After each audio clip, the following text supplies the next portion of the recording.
Vă salut!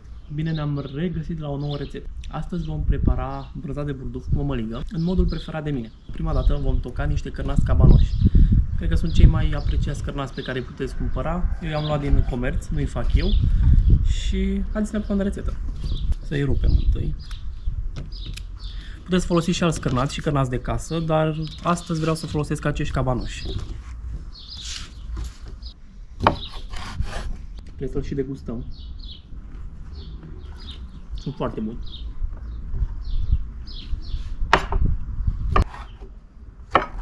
Această rețetă mi-aduce aminte de copilărie, pentru că se gătea destul de des la mine în familie și probabil că de acolo vine și rețeta mea preferată de mămăligă cu brânză de burduf și automat cu cărnați.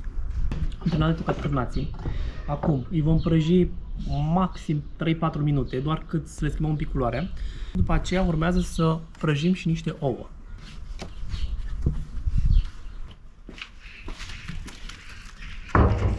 Am luat un pic de untură de la garniță și acum vom pune în tigaie, în ceaunul meu, foarte puțină, cât să avem un pic de grăsime pe fundul ei. Și prăjim cărnații, v-am spus, 3 minute, cred că 3-4 minute maxim, ei se fac imediat.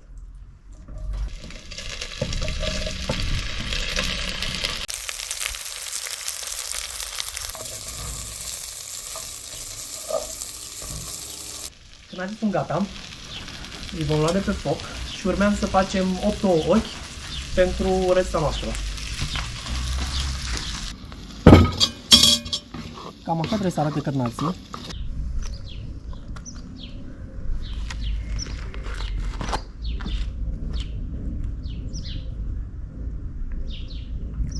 Am venit și cu tigaia. Pentru a prăji ouăle, a face ouă ochi, eu nu o să folosesc ulei deloc. Ungem doar un pic tigaia și cum? Luăm cărnații pe care tocmai am prăjit un pic în untură, îi dăm prin tigaie și punem înapoi. Atât ulei am nevoie, sau atâta untură, de atâta untură am nevoie ca să fac ouăle ochi. Haideți cu mine, iau și un capac și mergem să prăjim ouăle.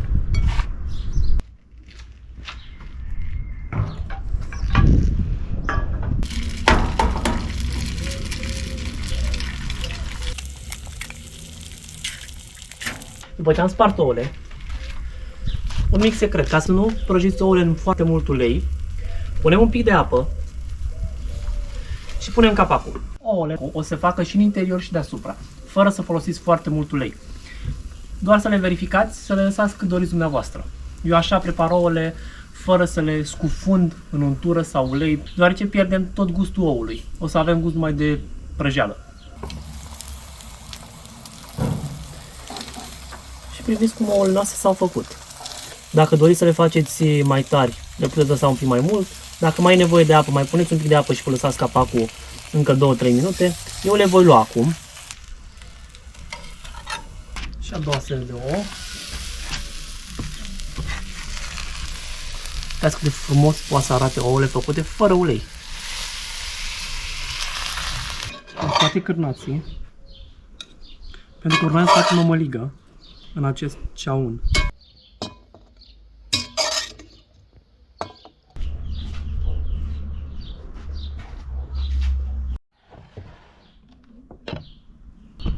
Am terminat ouăle, cărnații, am adus și brânza. Voi face totul într-acest vas de iena, cum îi spunem noi. Și veți vedea cum o să procedăm. Haideți să facem mămăliga. La mămăligă, după cum știți, sare și atât momentan. Fiecare cum vrea să o facă, mai sărată, mai puțin sărată sau cum îi trebuie. Eu n-am pus foarte multă sare pentru că o să am brânza care e un pic sărată. Și cărnații iarăși au sare în ei.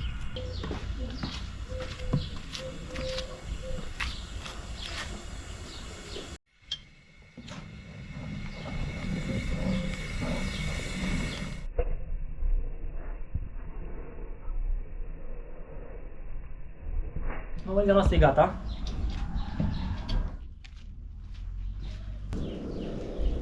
Gata și mămăliga. Urmează să aranjăm totul în acest vas și băgăm la cuptor.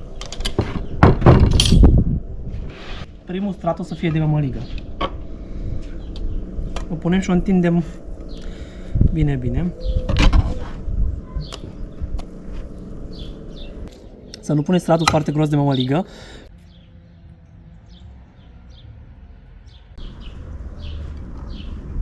Punem al doilea rând cu cârnați.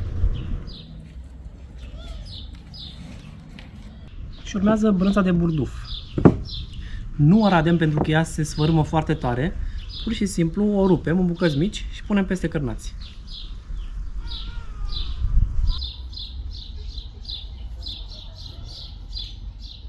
Acoperim foarte bine cârnații cu brânză. Și acum vine încă un strat de mămăligă. Am terminat al doilea strat de mămăligă. Presăm un pic pe el să îl nivelăm. Și acum urmează ouăle. Și punem ouăle.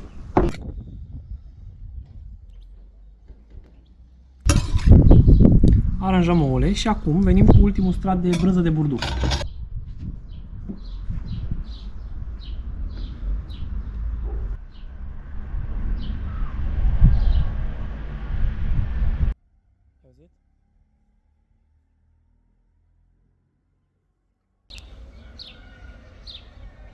Revin în 15 minute cu rezultatul. Eu mă duc să-l bag la cuptor cam la 200 de grade. Și vedem după aceea ce iese. Gata și preparatul nostru. Numai aproape puțin să vedem cum a ieșit. Un pic pe deasupra trebuie să maronească. Și atunci e gata.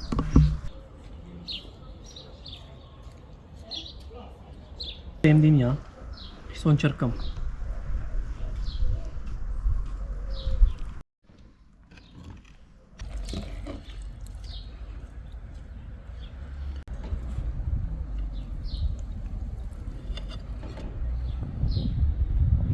Așa trebuie să arate ea.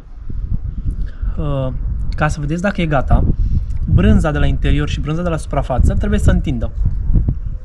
Dacă nu se întinde, înseamnă că nu e gata. O mai lăsați încă 5 minute.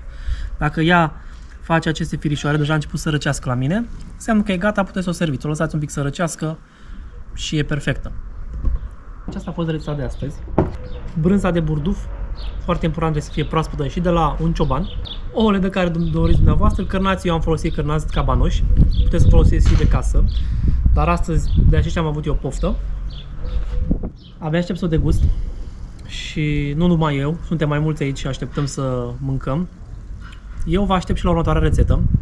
Dacă v-a plăcut ce ați văzut astăzi, apăsați butonul de like.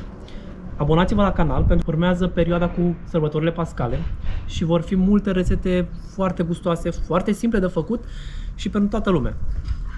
Vă urez o săptămână minunată sau un weekend minunat și ne vedem data viitoare. La revedere!